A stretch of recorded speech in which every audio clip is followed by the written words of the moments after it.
I live in a split-level ranch, which I call a splanch. A splanch? I like that, though. Splanch. But I don't know if I would use that to try to sell homes to people. Like, so this is our beautiful splanch.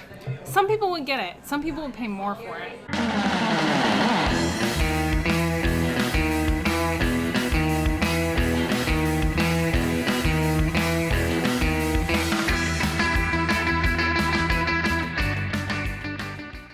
Hi everyone, this is Ray, or some of you might know me as Tiki With Ray, and today I am in Tacoma.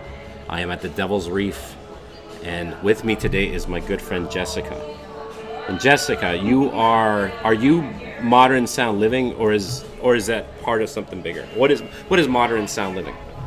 I am modern sound living. It's just me. Is it just you? It's just me. I am a real estate agent. Okay.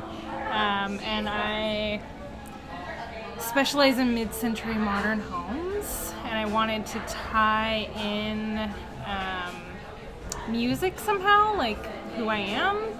And we're in the Puget Sound. I love music. I love modern. So modern sound living sounded appropriate. I guess the reason why there's a lot of mid-century homes here, in the Puget Sound area, right now we're in Tacoma. You're in this area, which is about 45 minutes south of Seattle. But from what I understand, there's the military bases that are here. And I guess there was a lot of people that after World War II finished, they were stationed at Fort Lewis or whatever, and they're like, okay, well, I like it here. It's beautiful. I mean, the Puget Sound's beautiful. I guess I'm going to get a house. And there was a giant boom. Yeah, it was called post-war, and there was a housing boom. So when you look at homes, you see a huge building surge between 1900 and 1920s, and then in the 1930s, nothing. Because of the Depression? Yeah. And then in 1940, we have post-war houses. So they were really small houses. How many houses can we fit together that are basically just boxes? No design, no architecture, just a square, like it is what it is. And you're saying this is post-war? Post-war. So the whole idea was like people come back from the war, they want to buy a house, but obviously they don't have that much money. Yeah. So, but let me ask you this: were these single homes? Single family homes. Because the reason why I say that is because I'm originally from Pennsylvania. I'm from the East Coast.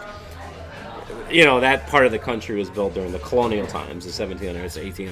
Yeah. So it's all row homes everywhere. Yeah. Everywhere, like Philadelphia, Baltimore, New York City, Boston, it's all these row homes. But the thing that I really found beautiful and awesome about the Pacific Northwest is you have these cities, but it's all these single houses. I would say that they were kind of like tract homes now, so they're really close together. The parcels were smaller.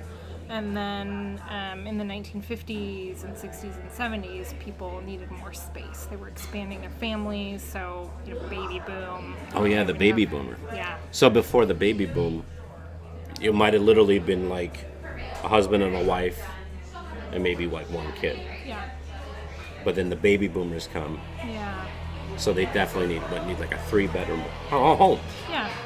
And then their kids get older, and they need like basement rec rooms, and that's where splanches come from. One thing I like about mid-century modern homes is the spaciousness, the giant living room, the openness. Like I grew up where like the kitchen was the kitchen. Yeah. The living room is the living room. But what I liked about a mid-century modern home is that like here it could be the kitchen, and right there is the living room. Yeah. But the thing I was going to ask, though, with a mid-century home or a mid-century modern home, big rooms. Big rooms. But wouldn't it be better to have more smaller rooms to accommodate the family, the bigger family, as opposed to like one giant family room? I think the architects were more concerned about how the space functioned as a piece of art than really how people lived in them. Why is it that a lot of mid-century modern homes, or even mid-century homes for that matter, they're all They don't have a second floor. Or a third floor with an attic for that matter. There are quite a few that have like a lower level that's separate, or a carport down below. So the second floor goes beneath it. Yeah. But why not above it? Do you know? Most of them have bedrooms, maybe for kids that are getting older, or recreational spaces for tiki bars. Some sort of space that's not open to public viewing, where you can kind of subterraneanly do what you do on the down low. Did a lot of these mid-century modern homes have bars? They did. Why is that? Because they're all drunks back then? You had to unwind somehow. I don't think it was socially acceptable for you to, unwind, but everybody was an alcoholic, I think. I wasn't there, I didn't live through it, but I think it was just a space, where you could go and just have, I have my own space. Like, I have my records, I have my my spot where I go, and just, it's away from everything else. It kind of feels like you're transported to, like, you can't just go to a bar every night, but you can go downstairs and you can pour a drink and you can unwind and you can put on a record and, you can relax a little bit. And If I understand, cocktail parties was kind of the norm. Yeah. And for what I understand is that after World War II, the economy was up. All these people bought their brand new homes and they wanted to show them off, so they'd have parties. Yeah. And I think you're right. I've heard that there was, like, I don't want to say there was a stigma to going to bars and stuff like that, but I'm guessing most bars in the 50s and the 60s are like bars, Bars. Just dingy dive bars before they were dive bars. Yeah. I'm guessing there were lounges, but I'm guessing that a lounge was more tied to, like, a restaurant. Yeah. Like well, that's another thing too. Like, when it comes to, like, the tiki bars. Yeah. Tiki bars from the 40s, 50s, and 60s. A lot of those weren't really tiki bars. They were restaurants. Yeah. Fine dining. And I'll tell you this, Jessica. Every picture I always see of any of these places, these old Don the Beachcombers, these old Trader Vic's, they're all dressed up. Suits, dresses. They're not wearing, like, aloha wear or flowers in their hair. Everyone's, like, dressed up formally. Yeah. So, I'm just thinking about this as we're talking. In that time, in the mid-century, you're right, people did unwind. They did drink. Obviously, they did. Yeah. But they had the consoles with the bar, and their children made the drinks for them. Yeah. But it's kind of one of those things that's like, we all know we do this, but we don't really promote it. Yeah. Well, going to a bar had its stigma. Right. But say you wanted to go out for a cocktail. Hey, that Trader Vic's, so that's fancy. As long as we're wearing a shirt and tie and you got your heels on, hey, this is legitimate. Yeah. Yeah. Yeah. You had to get dressed up to get drunk. You have to get dressed up to get drunk. I want a martini, Jim, but I don't feel like putting on my 3 layers of crinoline and my nylons. Yes. Tell you what, honey, we'll just go down in the rec room, Yeah. and then I'll make you one. Deal. But they had the consoles that had, you had everything in one. You had the radio, you had your records, you had your alcohol, all in one console. It was awesome. What did houses become like going into, like, the 70s and the 80s? What style of homes were starting to be built? Cheap ones. The technical term for the homes built in the 70s and the 80s is cheap. But the thing is, you're probably not exaggerating, though. Yeah, and the 80s, came mass production, and that's true of, a lot of products, not just homes. How how cheap can we make it? How much money can we make? And we had the recession in the 80s that was major, and that was a huge factor as well. The 80s, T11 siding and really poor build quality. I don't think anybody's going to say like, oh, we want an 80s house. The 70s. We're looking for something between 1979 and 1984. I honestly feel, and I keep on saying this, I don't think the 70s and the 80s hold up at all culturally. There's a couple things from each of those decades that that's cool. Yeah. But like, they talk about planned obsolescence. And supposedly the idea of the concept of planned obsolescence started literally in like the mid-60s. Yeah. And here's the thing. Here's the testament to anything that was built back then. I have a lot of friends that they're women and they're into vintage clothing. Yeah. And here they are wearing these clothes that were made, in the 60s, in the 50s, in the 40s. Mm-hmm. And they're still here and they still work. They're not like tattered. Yeah. That says something about the craftsmanship. Yeah. There's still cars people driving around. Still doing these homes, these mid-century homes are still around. Yeah. Is there, doing what you do, selling the homes that you do, is there a market for mid-century modern homes? Is there a lot of people that are into it? Yeah, there are a lot of people that are into it.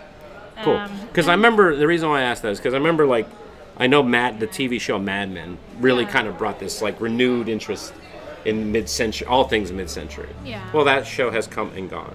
Right. But you don't see that changing anything as far as, people's tastes. I might be in, a little bit of a bubble. That's all right. But I don't think so. I think that whatever people say about millennials, I think that they're looking, at things that were built, somebody built with their hands, somebody built to last. A lot of people that I work with are really concerned about something being old. And now when you look at a water heater or a furnace, the life of that water heater or furnace is 10 years. And they make products, it's like the iPod effect. They make products only to last for a certain amount of time because monetarily you need it to break so that you make more money. In the 50s and 60s, people didn't make things to break, they made them to last. Yeah. But I think now we have technology, just like you're saying with your kids. And we are living in a prosperous time. Yeah. I think overall. I remember growing up, there was one television in the house. Yeah. And I'm sure every one of your kids has some device. A phone, a pad. How many TVs are in your house? How many computers do you have? Yeah. Yeah, that did not happen. We have 2 TVs. The TV that we watch in front of the broken TV that we So how many TVs do you have? Oh, we have 2. Oh, you guys are doing well. Well, I remember that's how it was for a lot of people. Because back in the 70s, it was all these TVs that were like consoles, these big ass, break your back if you tried to move it. So when that TV died, it just bought the new smaller TV and just put it on top of it. I hope the younger generations, as time goes on, that they still will appreciate the mid-century. Because just like you said, the stuff has style. Yeah. It has design, and it was built to last. Yeah, I have at the bookstore by the Tacoma WA. It's a used bookstore. I found a Frank Lloyd Wright drawings for children. So Wow. It's like architectural drafting for children. It's pretty awesome. Yeah. So who knows, Jessica? Maybe one of your kids will be an architect, and they'll design the next new mid-century home, which would be this mid-century. Maybe. I'm not gonna force it on them, but I will. Oh, you should totally force it on them.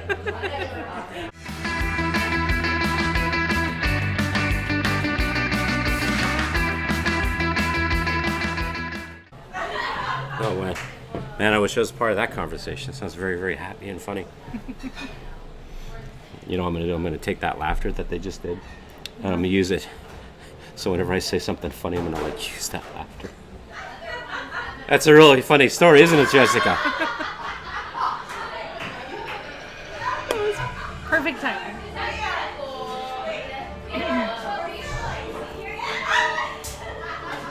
Cackling.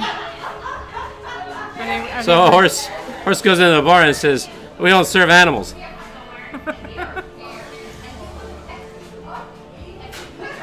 Ladies gotta let loose, man.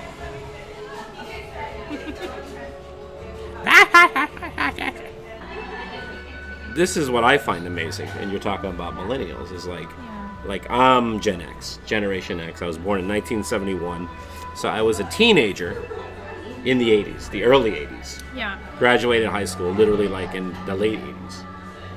So, growing up in the 80s, mentally the 60s and the 50s felt like a long time ago. Yeah. I mean, I just lived through the 70s as a child. But mentally, the 60s and the 50s were a long time ago. The 40s and the 30s and back, well, that's like ancient history. So, say you're a millennial. Yeah. Say you're 22 right now. How do they perceive the 50s and the 60s?